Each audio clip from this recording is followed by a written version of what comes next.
Le petit castor qui a peur de dormir seul lui est raconté par la fée-moi rêver. Il était une fois un joli petit castor tout blond aux yeux bleus.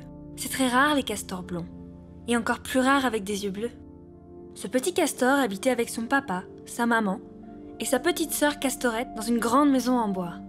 Toute la famille avait participé à la construction de cette belle maison.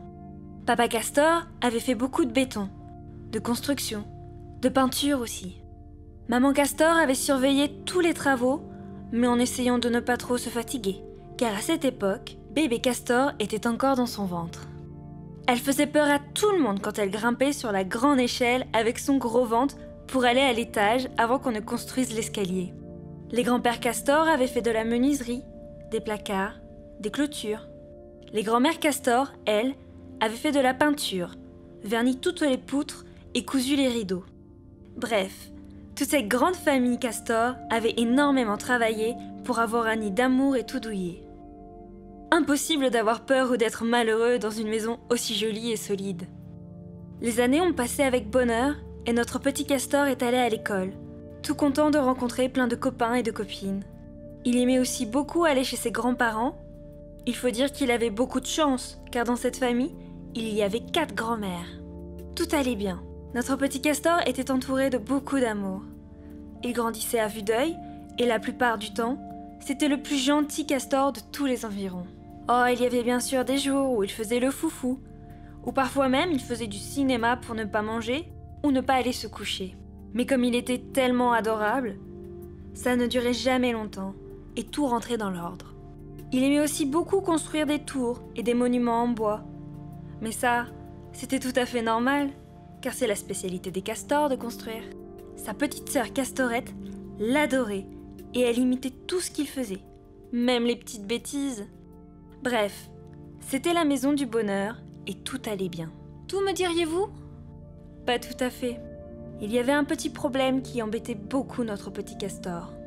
Depuis ses 4 ans, quand il allait se coucher, il avait peur de faire des cauchemars, et il demandait à se coucher dans le lit de ses parents, ou de dormir avec sa grand-mère quand il était chez elle. En fait, il n'avait pas du tout envie de dormir tout seul. C'est sûrement agréable de dormir avec quelqu'un d'autre, mais ce n'est pas possible tous les soirs. En effet, les papas et les mamans dorment ensemble, dans le même lit, même chez nos amis castors, les grands-pères et les grands-mères castors aussi, mais les enfants dorment seuls dans leur jolie chambre. C'est comme ça. Les enfants vont à l'école sans leurs parents. Ils sont attachés sur leur siège dans la voiture. Ils goûtent tous les aliments avant de dire s'ils aiment ou non. Ils changent de chaussettes chaque jour. Ils disent s'il vous plaît, merci et bonjour. Ils ne disent pas de vilains mots. Et surtout, ils dorment dans leur lit. Tout ça n'a peut-être pas l'air très rigolo, mais ce sont des règles de la vie et elles aident à bien grandir. Alors heureusement, quand les règles ne nous plaisent pas tellement, on peut trouver des solutions pour que ce soit moins difficile. Et surtout, je vais vous dire un secret. Quand on croit qu'on est tout seul, ce n'est pas tout à fait vrai. Nous avons autour de nous tous les gens de notre famille et les amis que nous pouvons voir, mais aussi tous ceux qui sont au ciel.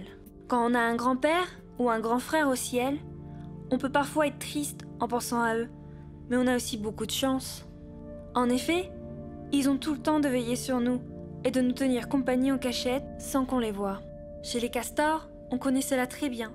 Et il suffit juste de le rappeler aux petits castors qui ne le savent pas encore. Alors voilà, joli petit castor.